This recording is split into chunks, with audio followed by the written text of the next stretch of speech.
పడతారు కదా, ఆఫరింగ్స్ పట్టినప్పుడు ఆ చర్చిలో ఒక విషయం జరుగుతూ ఉందట.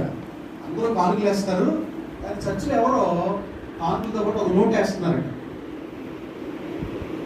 పాస్ట్ గారు ఏమో ఆఫరింగ్స్ అన్ని కౌంట్ చేస్తూ ఉన్నప్పుడు ఆఫరింగ్స్ అన్నిటికన్నా ముందు ఈ నోట్ చూడడం ఇది అలవాటు అయిపోయిందట. ఇవి ప్రోత్సాహం కలిగించే మాటలే కదా అవి. ప్రతి వారము ఏదో విధంగా దైవ సేవకుడు విమర్శించే మాటలు కానుకలు పెట్టి ఎవరు వేస్తున్నారట. సంఘ సభ్యులే, ఎవరో తెలియదు ఎవరు వేస్తున్నారో, పేరు తెలియదు, కానీ సీక్రెట్ గా నోటు వేసేస్తా ఉన్నారట.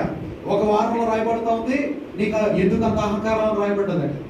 ఇంకో వారంలో రాశారంట, దేవుడి సేవకుడు కదా నీకు అంత గర్వం ఎందుకు అని రాయడం జరిగిందట.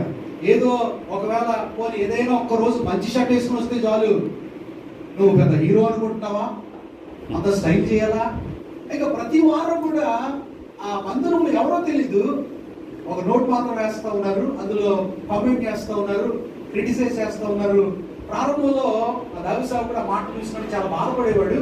కానీ ఆయన చేసే పని ఏంటంటే, దేవా నేను నా పరిచయం ఎలా చేస్తున్నాను నీకు తెలుసు, నేను నమ్మకంగా చేస్తూ ఉన్నాను, యథార్థంగా చేస్తా ఉన్నాను, కాబట్టి ఈ పరిస్థితి నీ చేతులకు అప్పగిస్తా ఉన్నాను అని చెప్పి ఆయన వదిలిపెట్టేసి, కానీ ఆ నోట్లన్నీ కూడా చదివాడు, వాటి ప్రార్థన చేసి వదిలేసేవాడు. కొంతకాలం అయిన తర్వాత జరిగిన విషయం ఏంటంటే, ఒక శనివారం రోజట దైవ సేవకుడు దేవుడి మందిరంలో ప్రార్థన చేసుకుంటూ ఉన్నాడు.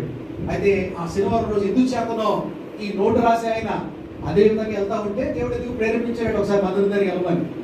వెళ్తే బయట నుంచి చూస్తే ప్రార్థన వినిపిస్తూ ఉంది. ఎవరో ప్రార్థన చేస్తున్నారని చూస్తే దైవ సేవకుడు ఆ చర్చిలో కార్పెట్స్ అన్ని వేశారు, చైర్స్ అన్ని వేశారు.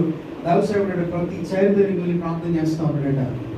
రేపు ఆదివారం ఈ చైర్లో ఎవరైతే కూర్చుంటున్నారో వాళ్ళు దీవించు, వాళ్ళతో మాట్లాడు, వారి జీవితంలో నీ కార్యం జరిగించు. ప్రతి చైర్లో నా బిడ్డపరిచి ఆ ప్రార్థన చేస్తూ ఉంటే ఎప్పుడైతే అది చూశాడో వెంటనే సిగ్గుపడ్డాడట. అరే ఇలాంటి దైవ సేవకున్నా నేను తప్పుపడ్డానని చెప్పి కొన్ని వారాల తర్వాత నోట్లు కావడం ఆగిపోయిందట. అయితే ఒకరోజు ఆ నోటు రాసిన వ్యక్తి నిలబడి సాక్షి చెప్తా ఉన్నాడట. ఎవరంటే ఎవరికి తెలియదు, నాకు మాస్టర్ గారికి తెలుసు, నేను ప్రతి ఆదివారం కానుకలతో పాటు ఒక నోటు కూడా వేస్తాను.